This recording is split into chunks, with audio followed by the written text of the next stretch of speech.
Hello friend, homemade साबुन बनैबा कौन सब लगे? एलोवेरा, आलू, कंचा हलदी, लेंबू, गोलाप फूल, लिंब पत्र, मसूर डाली, विटामिन ई कैप्सूल, आमर लेंबू फाड़े भी नवा, आम गोलाप जल नवा, घरे नड़िया तेल मराही खांटी नड़िया तेल नवा,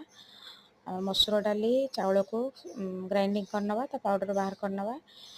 सब बेस को एमती काटी नवा, काटी नेला परे आमे डबल बॉइलिंग करनवा, आलू रो जूस बाहर करनवा, एलोवेरा जेल को एमती करी ग्राइंडिंग करनवा, ताको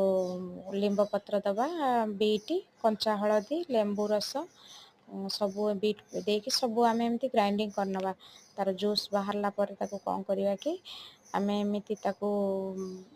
छांकी नवा, छांकी नहीं गोलाप जल, ग्लिसरीन, विटामिन ई कैप्सूल, चाउल गुंड, दाली गुंड, नड़िया तेल सबू दे मेल्ट करनवा,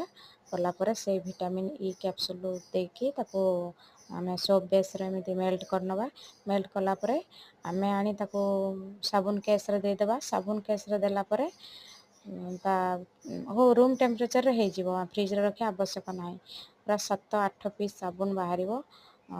पियर साबुन भाया पूरा लगे, जमती पियर साबुन लगाते सेमती पूरा पियर साबुन, सबू घर जिनस किंतु सुंदर स्किन पाई बहुत हेल्दी। देखो सुंदर भाव बाहर करदेली साबुन, आपण भी बनई के